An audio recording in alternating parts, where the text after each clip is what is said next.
We copy you down, Eagle. Listen, Tranquility Base here. The Eagle has landed. Roger, Tranquility. We copy you on the ground. You got a bunch of guys about to turn blue. We're breathing again. Thanks a lot.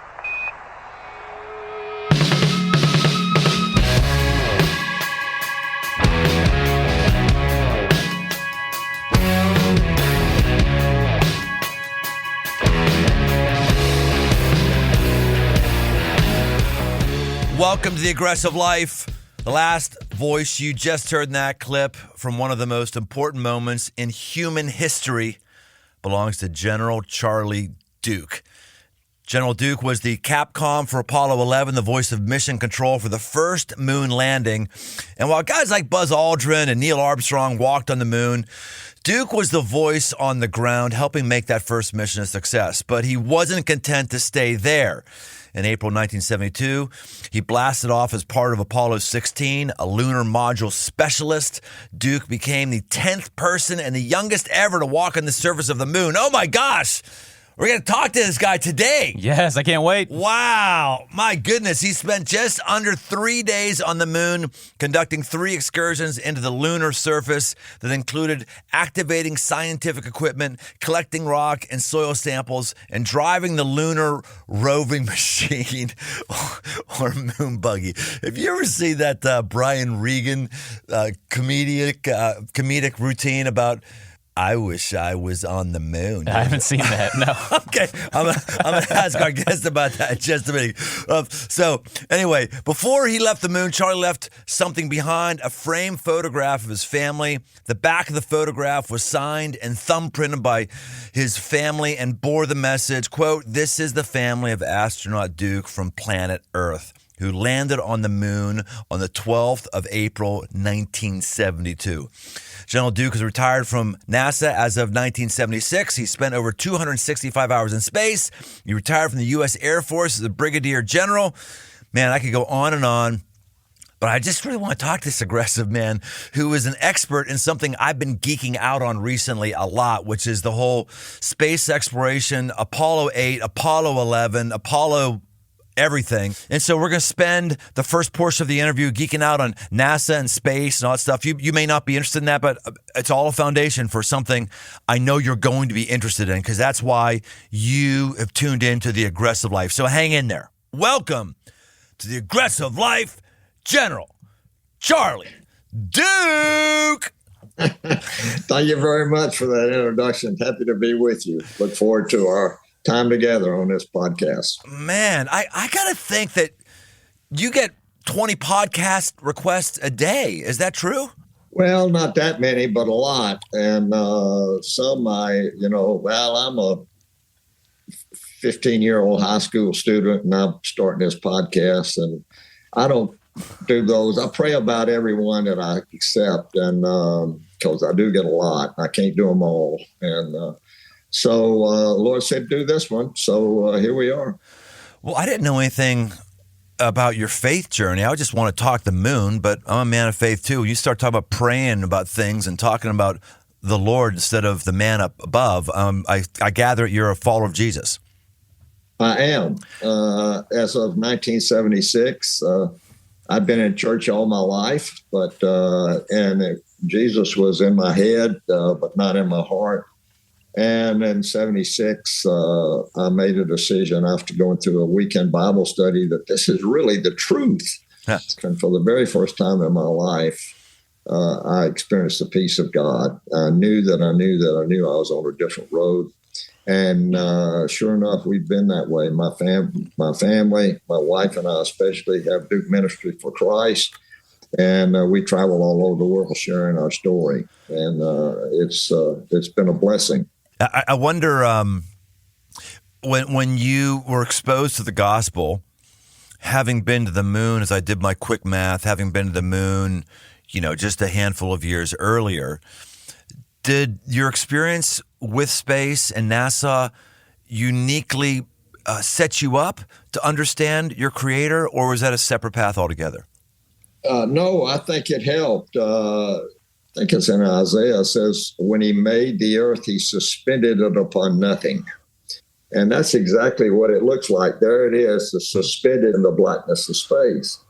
And he said, another verse says, God sits enthroned above the circle of the earth. Well, if you look at the pictures I got, you cannot believe that it is a flat earth. It is a circle, it is a sphere, and there it is, suspended in the blackness of space. And there are many other short scriptures like that substantiate the creation, the reality of God. And so it's been a great blessing to me to be able to share my experiences as I walk with the Lord. Well, maybe it's just a round flat earth like a pancake. You ever thought of that? Think about that? No, you can look at the pictures. You can look at the pictures. It's got 3 dimensions to it. It's a ball up there. Right. And every other heavenly body is also a sphere. That's the gravity brings it into a sphere. As I've been geeking out on the space program, it started for me when I saw a movie on a plane, and I just was deeply moved, and I started going down the rabbit hole and just geeking out over it. I've been very, very inspired by it. And one of the things I ran across, which you probably know the inside story on this, I didn't know until recently that Buzz Aldrin actually punched a flat earther. Right? The guy was saying on his podcast, come on, just admit it. You're lying. The earth is flat. And he punched him. Do you know anything more about that story? Well, it was a little bit more than a flat earth. The guy had, in fact, called me in the middle of the night. And he didn't believe that anybody walked on the moon. So he impersonated a network reporter. And he stuck this Bible in front of Buzz and said, swear on this Bible that you walked on the moon.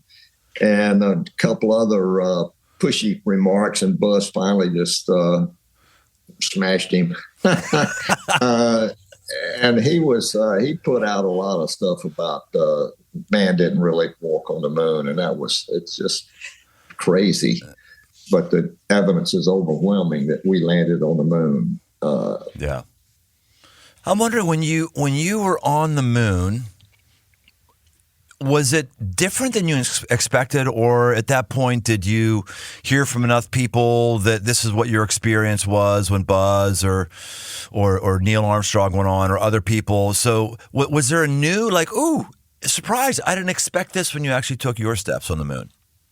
Well, it was not unexpected as far as the terrain goes, and the beauty and the mountains and the craters, all of that was sort of the same as others. But we landed 8,000 feet above where Buzz and Neil landed. So the rocks were different, called the mountains of the moon, or the lunar highlands. And we had expected from briefings by the geologists that we'd find 2 volcanic flows that met across this valley where we landed, called the Cayley Plains. Well, it wasn't volcanic at all, and they got very, very excited because this was the only mission to the lunar highlands, and the rocks we picked up were breccias and igneous rocks, but no volcanics. Had volcanic inclusions in some of them, but they were totally different. So we made a big impact with the 200 pounds of moon rocks that we brought back. 8,000 feet. I didn't realize there was an 8,000 elevation foot difference on the moon. Is that the highest part of the moon, 8,000 feet? No, it's a lot. There's other places a lot higher than that. And I don't know the maximum height on the moon. I think it's on the backside. But the lowlands where the Neil landed, the dark areas of the moon, those areas were made when a big meteor hit the moon and blasted a lot of stuff out. And then back then, there was a lot of volcanic activity on the moon, and all that poured out and filled these craters actually with lava. So every other flight landed either on the Mare or on the edges. So their rocks were similar. Ours were not. They were totally different. So they were very glad once they understood that we were speaking the truth about the rocks we were picking up. They got very, very excited. And so it was the only mission to the mountains of the moon. And so it was a suite of rocks. Just like the Earth, there's certain rocks up in Minnesota, there's certain rocks down in Texas, and the Big Bend, the Rio Grande. And so the moon's the same way. They have a lot of volcanics, but also a lot of the highlands material. All the light area on the moon is the mountains of the moon, if you will. And so ours was 8,000 feet, but there are a lot of other higher points on the moon. Is there any scientific advances that have positively impacted the average person's life on Earth as a result of the rocks that we brought back from the moon? Well, I think that there's a potential. The rocks on the moon have a concentration of helium-3. It's a helium isotope or helium molecule, and it's fissionable. And if you bring that back, a ton of it, I've been told, in a fission reactor, I think it is, it would generate enough nuclear power to power New York City for a whole year. So there's some really, really important minerals up there that we could learn to mine, and then start transporting them back to Earth. So the future moonlight, like Artemis coming up, will be landing on the south pole of the region, which is a lot rougher than where we landed. That they picked that spot because if there's any water ice on the moon, it's down there, because the temperatures where we landed, it gets really hot during the day and everything is boiled off. So the landings that we've not landed at the South Pole, but we sent a spacecraft into the surface and it created a big explosion. And then we had another one behind it with spectrometers looking at what came out.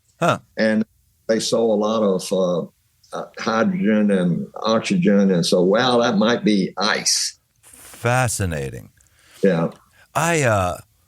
That's really interesting. So 1 ton of the rocks from the moon, if we get okay with nuclear power in a fission reactor, 1 ton would power New York City for a week, did you say? Or a month? No, I've been told a year. Oh, a year. But a ton of helium, it's not the rocks of the moon, it's the helium that is extracted from the rocks. Oh, okay. So we don't have helium-3 here on Earth. Down here, helium just floats off and escapes the atmosphere because it's a low specific gravity. But up on the moon, you can manufacture a plant that will extract this helium from the rocks, and then put it in a big container, put that on the spacecraft, and bring it back. Fascinating. And that's a long way off, but anyway, that's one of the future. I think the reasons we might want to go to the moon is set up a base on the moon. Again, a permanent base is to do some mining up there and extract these minerals. And there's a lot of other stuff up on the moon that's mineral wise, it's valuable. So, have you ever heard of the comedian Brian Regan and his bit on astronauts? You ever heard that? Yeah, that's funny. So, if you haven't heard this, I'm not sure if we can get the rights to replay it, or if I should just tell it. I think you should tell us, 'cause I don't know if Brian will give us the rights. I'm going to tell you, and then I'd like you to tell me if there's what truth of it for you is when you're at a party. So the bit is basically like Brian Regan talks about, we have this me monster inside of us. We're all about me. And we always want to rank ourselves against other people, saying, there's you, me. No matter what you do, I do this. And he says, I'm at my cocktail party, and I just happen to gradually mention all the great things about life. Oh, yeah, I'm an investment banker. I have a second car. I'm in Zurich, and I have my own private airplane. Like, I'm me. He got this whole thing. And then Brian Regan says, I wish I was an astronaut. Because then I could just sit there and let people go and say, whoa, go ahead. What are you talking about? And then I would just say very nonchalantly as I'm eating my broccoli, I went to the moon. Yeah, I got to tell you, as you were talking about your second car, Luke Skywalker, I remember when I was up in the moon, in my lunar rover. I was going about 600 miles an hour. I thought, oh no, I better slow down. I realized, oh, wait, I don't have to slow down. I'm the only one up here. And then no one could top that. So I just wonder, do you ever find yourself identifying with that or having actually used that line in the real world?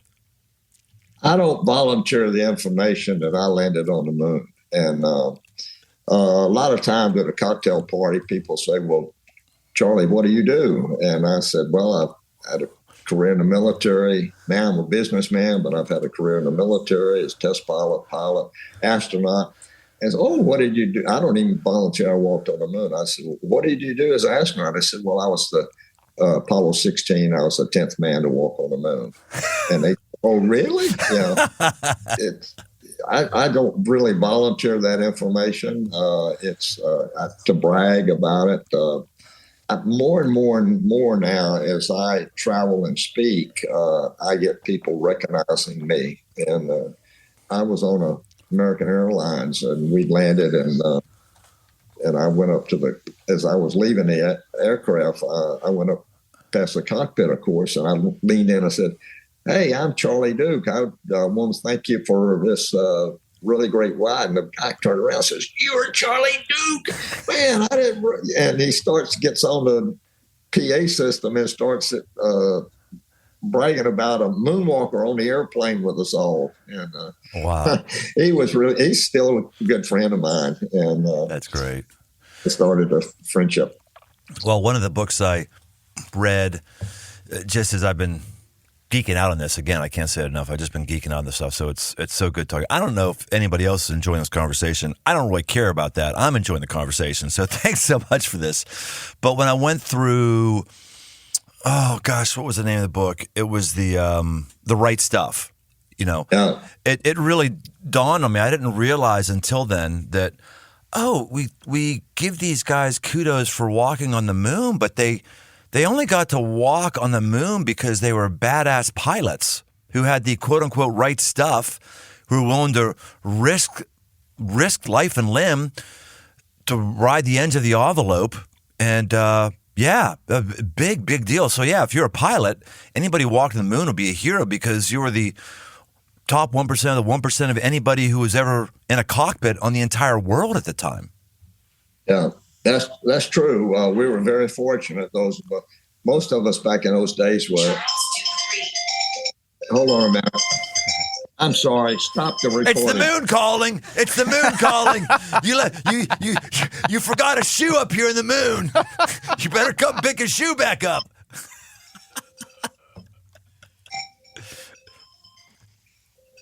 He's trying to find his phone. That's all right. Is that Mrs. Duke I'm overhearing? Yes, you are. What is your name, ma'am? My name's Dorothy. All right. Were you guys married when Charlie went to the moon? I think so. We've been married 61 years. 61 years. Wow. Yes. Long time. Oh, yeah, come on over. Let me see you here. Talking to an astronaut's wife is just as fulfilling as talking to an astronaut. I'm curious. When he went to the moon, that had to be terrifying for you. Was it, or was it not terrifying? Well, by the time he went, and even I think at the very beginning, we really weren't terrified, the wives. I wasn't anyway. NASA had been very successful in all their earlier missions with Mercury and Gemini. And so I had a lot of trust and faith in Charlie and in NASA. And so it was exciting. I mean, this is why we were at NASA, for him to go. And you didn't want him sitting on the bench. You wanted him to go. We were very excited about it. And I was too. You guys ever see the movie First Man with Ryan Gosling and the trip flight to the moon? I thought what was really cool about that movie was they showed really well the toil and stress on those first astronauts' wives. And well, I like unfortunately, that movie was not true. It was. I don't know why the kids approved it, and I've talked to them about it. but the way they portrayed Neil and his marriage was not true. Interesting. Yeah. So I've told people not to watch it or just to forget what they saw.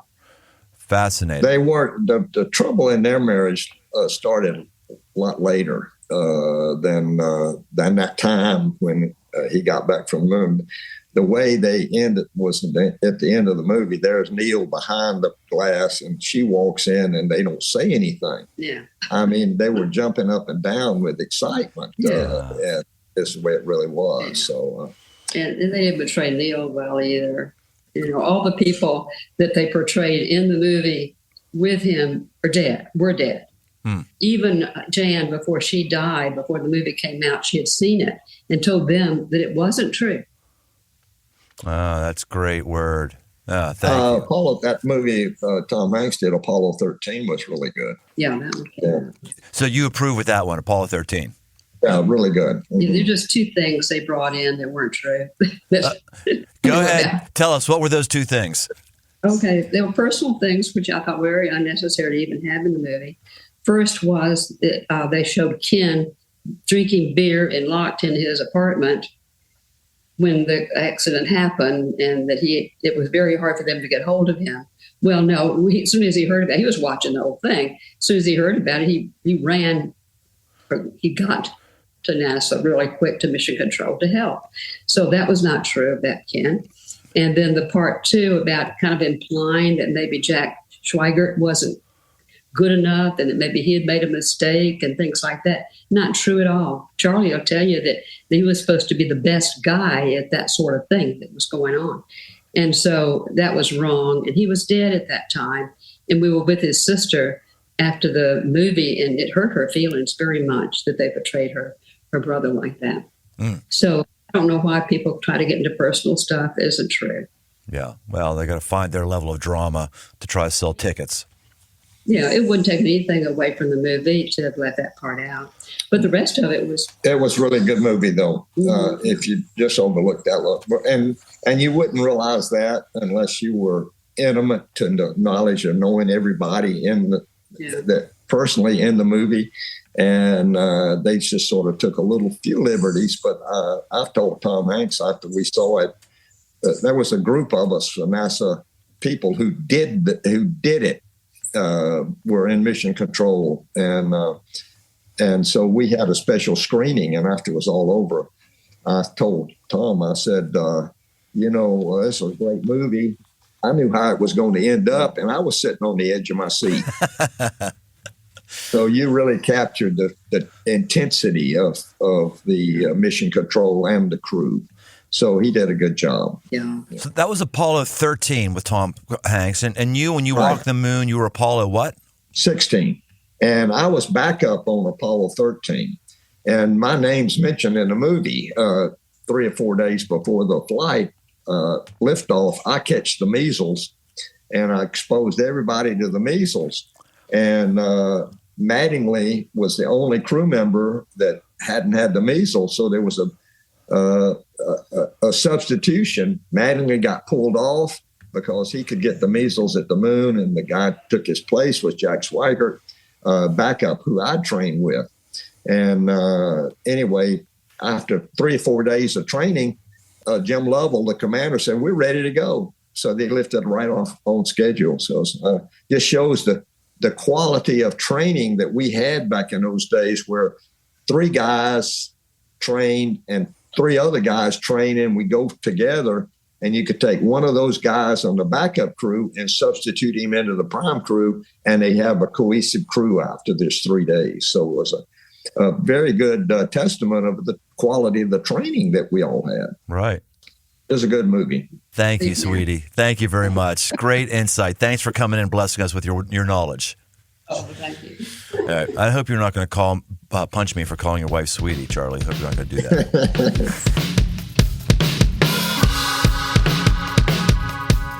Taking care of your health isn't always easy, but it should be at least simple.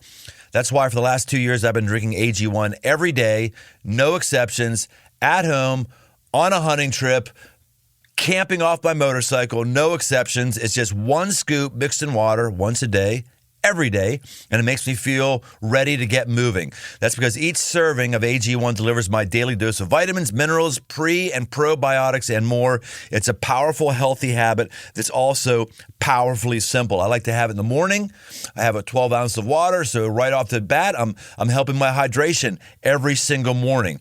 This is the one product, if I had to recommend one, I'd recommend this one to elevate your health. It's AG1, and that's why I partnered with them for 2 years. So if you want to take ownership of your health, start with AG1.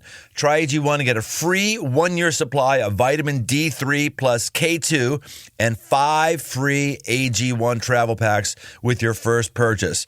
Go to drinkag1.com/aggressivelife. That's drinkag1.com/aggressivelife. Get yourself some.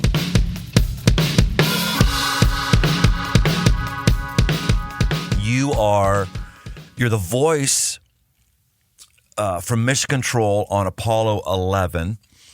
And then, several missions later, you're walking on the moon. How does that work? They always want an actual astronaut being the voice? Were you hoping to get promoted? Was that a promotion? What is your attitude of being, if we bring our faith into this, at that point, were you having the demeanor of Christ, where you are having a servanthood attitude, doing the somewhat unglorious task and happy with that? Or are you itching for more? I think I understand what I'm asking. Just talk about all that.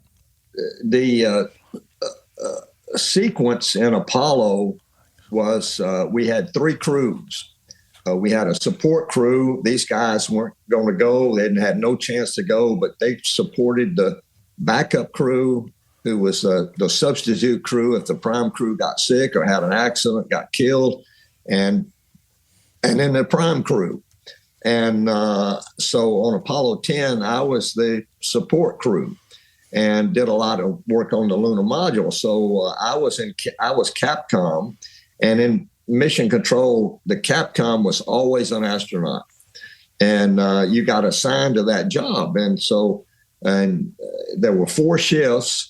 And our shift happened to be on for the activation and checkout of the lunar module on Apollo 10. Well, that was the same dress rehearsal, basically, that Neil Armstrong would go do 2 months later.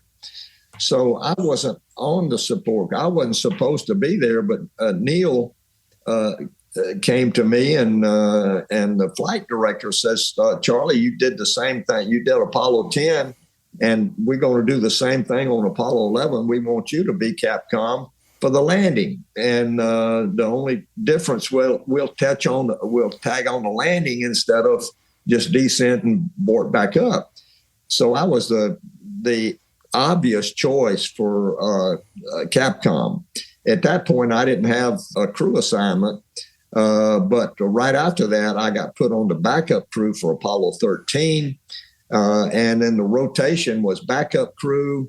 3 flights later, you'd fly. So from 13, I got to 16 and flew to the moon on 16 with John Young. My experience on Apollo 10 gave Neil the confidence and the flight director that I would be the obvious choice for Capcom. And he asked me, and they assigned me that job.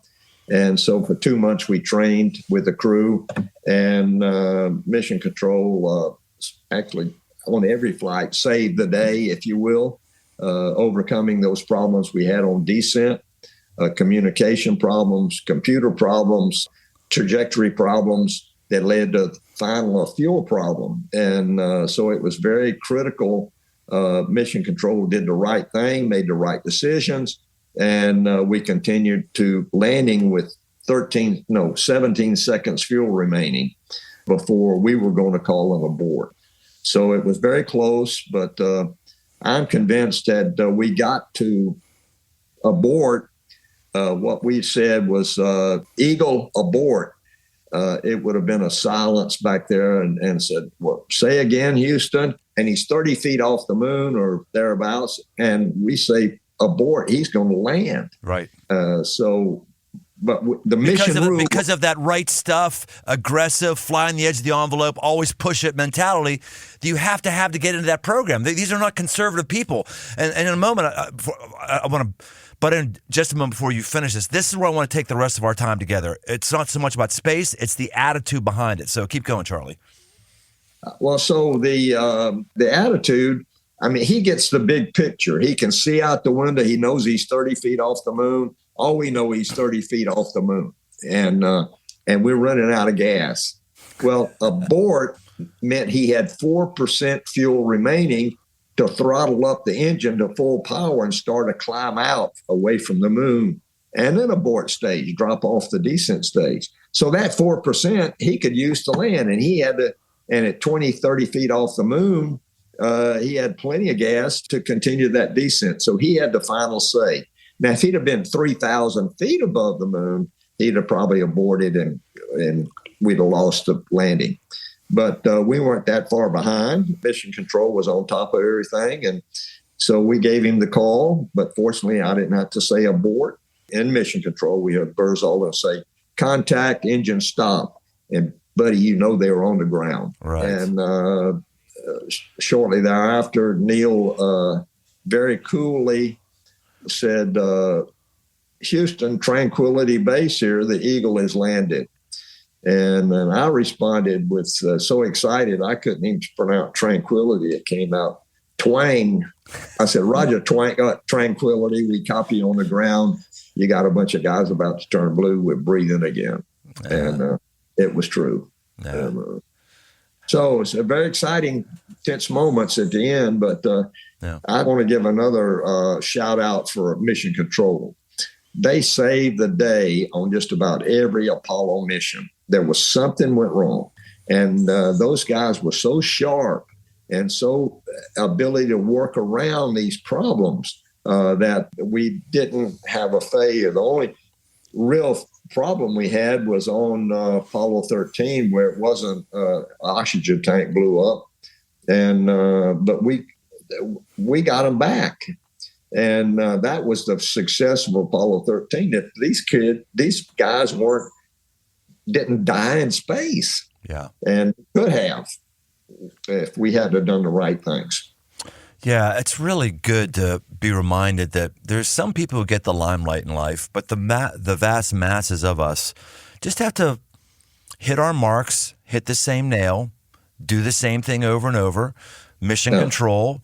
And most of us are not going to be on a stage, even asked to be on a podcast, going to have whatever. But it's that kind of day in, day out faithfulness that is important for the mission and might just stage us for something different on down the line. Yeah, no question. We might have lost a lot of listeners by now because I'm really geeking out on the ins and outs of the space mission, where myself 3 years ago, I would have shut off the podcast because I didn't find space and math and all that stuff that intriguing 3 years ago. But what I came to really understand recently was, hey, this isn't yes, it is science. Yes, it is math. Yes, it is space. Yes, it is propulsion. It is research. Yeah, all that stuff. But that stuff didn't get me. But what really got me was I never really understood the aggressive nature of the space race. I didn't understand how Americans initially were so freaked out that the Soviets were getting a leg up on us. And we were freaked out because, oh man, then maybe they're going to start firing nukes at us. I remember in first grade, I think I was the last class in America in 1971 in first grade. I remember getting underneath our desks for fear of nuclear attack and stuff. And there was this collective thought in America that the Russians are ahead of us. Communism is evil. They're going to get nukes and they're going to crush us. And in America, morale was low. Fear was very high. And NASA comes along and says, hey, we're going to change everything we're doing for a 10x return. We're going to change our systems. There's a memo that I have and I read pretty frequently. We're going to change our systems. We're going to change everything to beat the Soviets and do a basic moonshot, be the first ones to march on the moon. And Kennedy has that crazy, crazy speech where he says, "Why would we do this?" He said, "Because it's hard. That's why we're doing it, because it's hard." He says, "Why does Rice play Texas? Because it's hard." And I heard that. I get goosebumps right now. I don't see us as a country doing things that are hard anymore. I see us getting mad at each other anymore. I don't see us as human beings doing things that are hard anymore. Like if something is hard, we're upset. Someone must not have done adequate planning. Someone must think this is an irresponsible thing. No, sometimes we do it because it's hard. And when I look at the things that you guys did, the sacrifices you made, the potential cost to life, especially like with Apollo 8, no life raft. Like Apollo 8, those problems happen on Apollo 11. There's no movie. No, you're dead. You're dead. You got a people. I'm sorry. I'm going way. Now I'm starting to preach to Charlie Duke. I'm just kind of venting and letting people in America in on this who are listening. These guys take off with the 10X mission to be the first ones to orbit the moon. No one's done it before. There's no life raft, and they take off on Christmas Eve, if I'm not mistaken, take off because that's the right time to meet up with the moon that's going 2,280 miles an hour. The moon's going, and we got to mesh up with it, and we got to get it so where the right side is to us, and we got to beat the Soviets. And now America's got to say, all the decision makers, wait a minute, we're going to launch this thing on Christmas Eve, and if this thing doesn't work out, which is very likely, Christmas is ruined for the rest of American history because we look up in the moon and you can't get out of the gravitational pull, and there's dead Americans, 3 dead Americans that are orbiting the moon forever. And there's no rescue mission, there's no nothing, there's no life raft, and they went for it. Wow. I'm going like, we're not doing that kind of stuff anymore.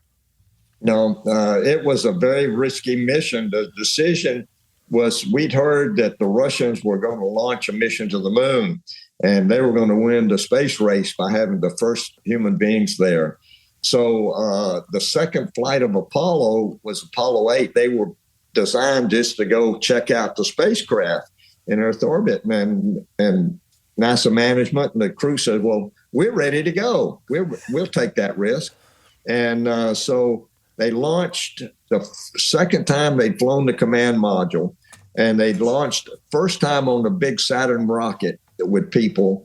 And the crew said, we're ready to take that test and challenge the Russians. And so they said, we're ready to go. And so, but it was a big risk. And but the Saturn proved out, the spacecraft held together. Actually, they launched a few days before Christmas Eve.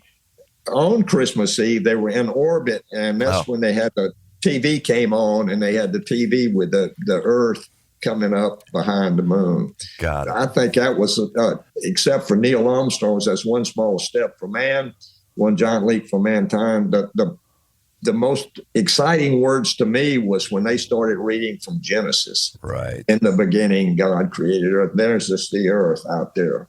And very moving to me and most Americans. It was really something, but it was a risky flight. It had to work or they're dead. Yeah. And they're ready to take the chance. Yeah, I think there's adequate debate for Americans to say, has the scientific return on investment been worth it? I think that's fine. We can have the debate. I think it's worth it to say, it was 4% of our national budget going to NASA in that early day. Was that worth it? I think that's fine to have that the debate. But I think what I want to focus on and celebrate more and just say we don't have enough of is we don't have enough genuine risk taking. We don't have enough genuine aggressive moves. And if it wasn't worth the ROI, there's no way to have known, even if it wasn't, which I'm not saying it wasn't, there's no way to have known unless we actually go for it. And that's kind of what this podcast is about. Most of us are not going to be making none of us are going to make $1 trillion decisions. Most of us are not going to make $1 billion decisions or even $1 million decisions, but there are decisions you can make with how you live your life, which can be just do the same old, or what's a moonshot that I may need to take in my life, a vision I may need to go after. And that's why I'm so inspired by your line of work, Charlie, and what you and all your comrades have done. It's a great service you've done to all of us. Well, thank you very much. I just think it's what I see is it's so exciting to me now is the civilians that started these, I call them private enterprise space companies. And SpaceX is one, Blue Origin is one. These guys did it all on their own. And they came to NASA and says, hey, NASA, this is what we got. You want to buy it? And NASA said, yeah, we'll buy that. and look at the success of SpaceX. Right. One of the best decisions I think NASA ever made was investing in these private companies in space. And so it was an opportunity, and people can look at Elon and Jeff Bezos and others that are involved in that and said, hey, I can do something like that. And so they get inspired. They took risk. I think that's the beauty of America is people willing to take risk. And NASA's getting back to that, I think, with Artemis. But I see more and more and more SpaceX taking over and Blue Origin taking over near space and NASA going on. Let's concentrate on deep space to the moon and beyond. But we've also lost a lot. It seems like we've lost a lot of knowledge with, all of your community who's passed on, retired, or whatever. I don't even know if we could even land on the moon anymore. Didn't someone land the moon recently and the thing tipped over? We've lost a lot of knowledge. I'm involved with a company that Lone Star Data Holdings, and that we had a payload on that. It tipped over, but it was okay. We still got some data back from it. But the private industries making the lunar landers, and they are huge. And I think that we'll be successful. They've got so much technology now that they can pinpoint the exact landing spot and know the slopes and present it all to the crew, and they can come in. And so I see success. It's Artemis is the name of the mission. It's a very complicated mission, especially the follow-on, not the first one, but the follow-on landings. But it'll be something that with the NASA's contracts and the private companies that are working in it, I think it'll bring glory back to the U.S. That's cool.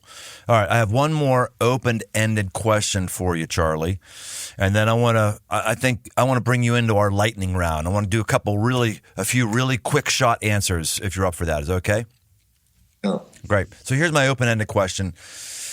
Given that my thesis and my foundation for why I'm so fascinated in space exploration and the great things we've done in the past, since it is rooted in an admiration for the aggressive moves that this was on behalf of you and everyone who you were basically in relationship with all those many decades ago. I'm curious, as you were on the edge of the envelope in your professional life, your flying life, your aeronautical life, when you were done walking on the moon and done with that sort of thing, was there any translations that you made from that experience to your personal life? Like, did it equip you to make more aggressive moves in your marriage, in your career? Were there ways that it changed you and how you looked at the world and how you made decisions? Well, first off, after Apollo was over, I was 37 years old, and I'd climbed the ladder of success, and I was at the very top of my career. And the thought occurred to me and a lot of other guys, what are you going to do now with the rest of your life? After 4 years of working on a space shuttle, after Apollo was over, I left NASA and went into private business. I thought, now making money would be a challenge. And so it was private business, and I was successful. And then at that point, though, we were in, as I said earlier, we were in bad shape with our marriage, and Dottie became a Christian, and I watched her change totally. So after I sold the business, made a lot of money, now what am I going to do? Well, I went to Bible study, and that's where my life started to change. And now I've, over the last 15, 20 years, not only been doing Christian work, but I'm a very popular motivational speaker. And I find it very, very rewarding to talk about my career and challenge others as the companies that invited me or associations to tell them about how we did it in Apollo. And tell kids especially, keep your antennas up. And you don't know where it's going to take you. Study hard, think beyond Z, and you'll have a very exciting career. You might not make it to the moon, but you can have a very exciting career. What does think beyond Z mean? I like that. What's that mean? That came from a Dr. Seuss book that I was reading to my kids. And it's a kid named Conrad Cornelius O'Donnell Odell, a very young man who was learning to spell. The A is for 8, the B is for bear, the C is for cat, through to Z. Z is for zebra. I know them all well, says Conrad Cornelius O'Donnell Odell. Then he almost fell flat on his face on the floor when I picked up the chalk and drew one letter more, because the things that I see and the things that I do, I could never spell if I stopped with the Z. So I use that a lot. Oh, that's great. To the kids. Oh, that's cool. Man, such a rich time. So it's so good, Charlie. Thank you. All right, so here's what I want to do. I want to ask you a couple some questions called the lightning round, because I'd like you to answer them like a flash of lightning, like real quick hitter things. Boom, boom, boom, boom. Are you ready for the lightning round, Charlie Duke? Man who has walked the moon, man who is a part of world history, man who has aggressively gone into business. Are you ready for it? Yes. Okay, here we go. What's going through your mind right before takeoff? Keep counting. I don't want to abort. I like that. Scariest part of space travel? Probably the riskiest. Let me say riskiest was landing on the moon. Second would probably be re-entry. It had to work. Most aggressive mistake you made in your career and what you learned from it? In my career, the biggest mistake I made was on the moon when I tried to set the high jump record. And when I jumped, I fell over backwards onto my life support system. Fear took over, but fear is not bad if you don't panic. And I had to roll right, and I rolled right, and I broke my fall, and my heart was pounding like this. And so the lesson learned was never do anything in space you hadn't practiced on Earth. And I'd never practiced that high jump. Oh, that's interesting. What movie comes the closest to depicting the reality of space travel? I would say Apollo 13. What gets you excited about your life back on the ground when you're up in space? Well, family, I believe, a marriage and family. I was looking forward to seeing the boys again. They were 5 and 7 at the time, and I loved being a dad and loved being married. And even though we did have a lot of problems, we overcame those. And so thinking about family was very special. So you've had a long career in an unbelievably dangerous operation. You had to be attracted to that because part of you likes adrenaline, shots of adrenaline. And it's basically who becomes, jet engine pilots and all that kind of stuff. So right now, what are you doing right now that might be a little aggressive or adrenaline or just maybe something that someone else your age might not normally want to do? Well, I'm working with a couple of companies. One is Aptricity. We track people's equipment, and that's going very well. I'm invested in a company called Phantom Space. Some of the SpaceX guys, and they're building a new little rocket that's going to be, I think, good. So, and then several other events I've invested in lately where I get the advice.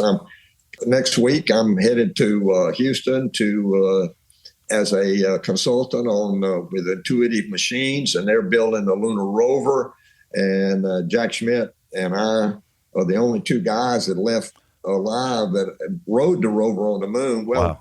Dave Scott, but he's retired, so he's not going. But Jack and I go be there and give our 2 cents worth. So I'm consulting in some ways on some things. So I'm staying busy, and my Christian ministry is a big part of our life, and also we accept talks at various churches and Christian groups all over the world.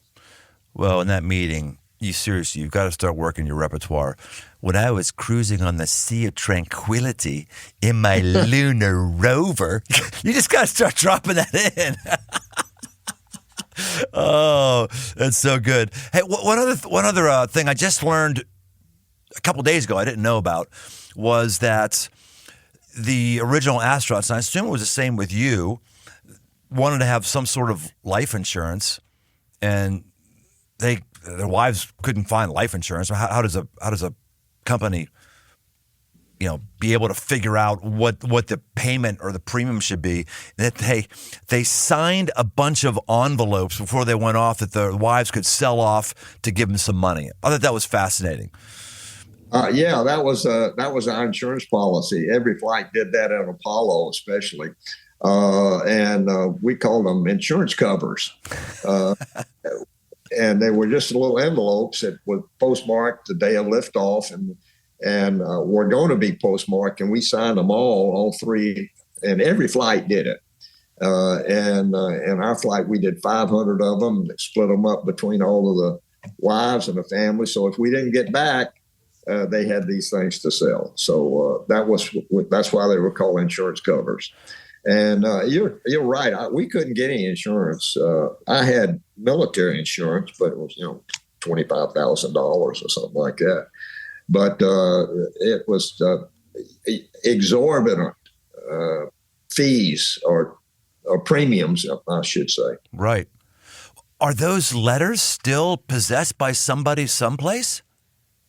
We split them up when we got back. I got a third, John got a third, and Ken got a third. And there's some, not only from our flight and others, on the market. They've been sold, and so they are available. Wow. Auction market. I've sold a few, but privately, and so we do have some. And I don't know how many I got left, but it's.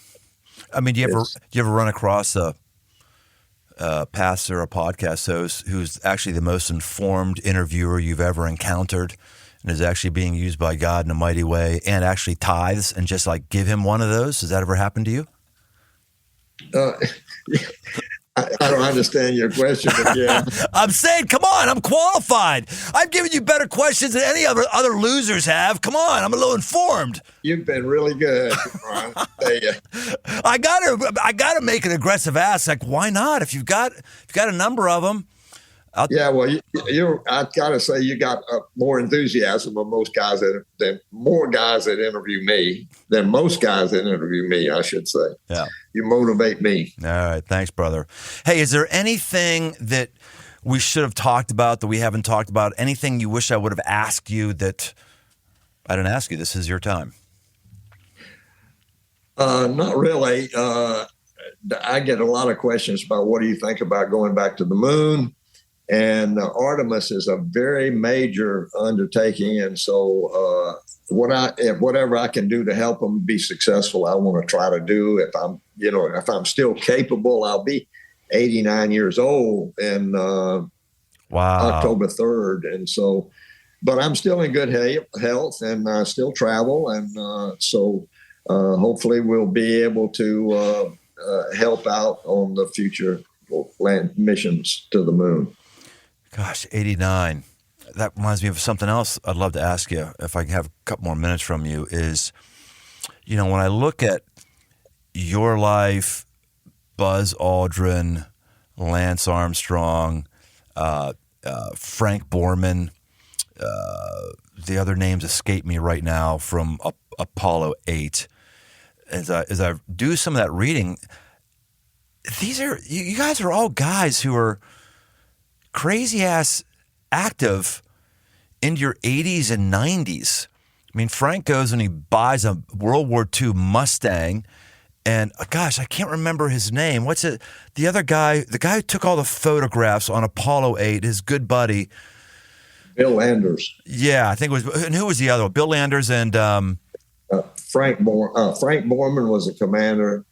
Bill Anders and then Jim Lovell were the three on Apollo 8. Okay, it was Jim Lovell, and Frank Borman said to Jim Lovell, he said, "Look, I'll buy it if you fly it," because he already had one, and so I'm reading, I'm going, my gosh, you're getting into a World War II plane, and I think they were 85. When they bought and flew that thing back from the flight. So I'm looking at the things that you're doing. Buzz Aldrich is punching somebody in the face when he's 80. It seems like the people who are astronauts have a level of activity in their life that the average senior citizens don't. Do you think that's because you've maintained a razor edge of your mind and you've kept pushing yourself physically? Or is it that you're very unique physical specimens that were attracted to the NASA program and made the cut in your 20s, which meant you'd be the kind of people who could be doing what you're doing in your 90s? What's your thoughts? I think it's a little of both. As far as motivation to stay in shape, I've always had when I got selected for the space program, I said, I got to stay in shape. And so I started working out at 30 years old. I'm still working out. I take care of myself. I'm not extravagant in enjoying a beer. And I do, but I don't drink a lot. And anyway, it's just a lot of desire to stay in shape. Yeah, I tease about this. You never know. NASA might call and need a replacement, but I don't think that. Said, don't call us, we'll call you. But, at 90 years old, our next door neighbor was Bill Anders on Apollo 8. Well, he was just killed in a private airplane, T-34, which he owned a museum of World War II airplanes and all, and he was flying at 90 years old. He's still doing acrobatics, and for some reason he was over the water and misjudged or something. I don't know what happened there, and he hit the water and was killed just a couple months ago. So those dangers are still there, and still people are still doing them. I don't fly anymore because my wife won't get in a little airplane with me. She said it bounces too much. And what if you have a heart attack? And so, I didn't know that about Bill Anders. What a dream death that is for an astronaut. You're 90 and you die in a cockpit, and I got to think instantaneously and painlessly, and you just had a thrill doing loop-de-loop. That's pretty cool. Yeah, it is cool. Yeah. On the other side, it's sad, but he died doing what he was doing. He loved it, and he was a good pilot. He used to fly the Reno air races at younger days in his 70s. These high performance, 40 feet off the ground, and it was around those pylons. And he was a good aviator. And so it was just they don't know what happened yet, but it was tragic. And, I love that line, NASA might call. Yeah. Never know. I'm getting called for advice now, but not for the astronaut program anymore. Yeah, but I think it's really good for us to live with an awareness of, I may need to do something difficult at a moment's notice. And am I ready? Yeah. And I mean, something difficult spiritually. Is my walk deep enough with God that if I got to rise up, I can do it? And physically, am I physically capable? If something pops up, I can step up. I think it's really great to live in a state of preparedness. I love that. I agree. That's why I stay in shape. We got a little gym in the basement of our house, and so it's very convenient to put on your workout clothes at 4:00 in the afternoon or 5:00 and go down and spend an hour and a half walking the treadmill or pedaling a bike, lifting weights and exercises, and it keeps me fit and at the right weight. And so, God knows when you're going to drop dead. So, I mean, I could be the best shape ever, and it's time for me to go. And so with a stroke or a heart attack or something like that. So I'm ready. I'd like to live to 100, but who knows? Yeah. And, Charlie, you've been so generous with your time and with your wisdom. This is wonderful. Give yourself an advertisement for yourself. Like if someone wants to follow up with your work, if they want to know what you're doing, if you want them to see anything or go anywhere, where would that be? I got a website, charlieduke.com, and you can go to the website, and there's an email there you can call or write to. Sometimes it takes me a while to get prompt on the answers because I'm so busy. And we just moved to South Carolina about a year and a half ago, and we're still in the process of trying to get an office established and hire somebody to help me out. So, but anyway, I try to answer a lot. So, Charlie, be available.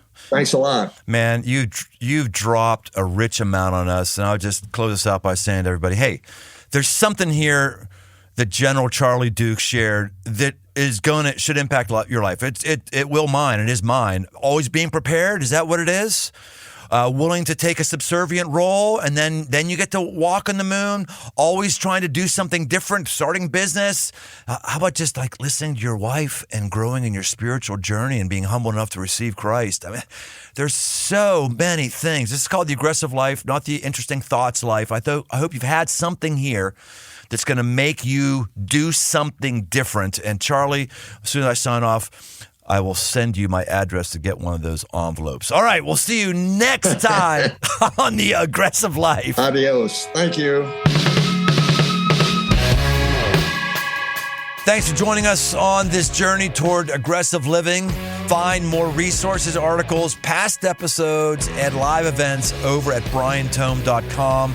My new books, repackaged edition of The 5 Marks of a Man and a brand new 5 Marks of a Man tactical guide are open right now on Amazon. If you haven't yet, leave this podcast a rating and review. It really helps get the show in front of new listeners. And if you want to connect, find me on Instagram at Brian Tome. The Aggressive Life is a production of Crossroads Church, Cincinnati, Ohio.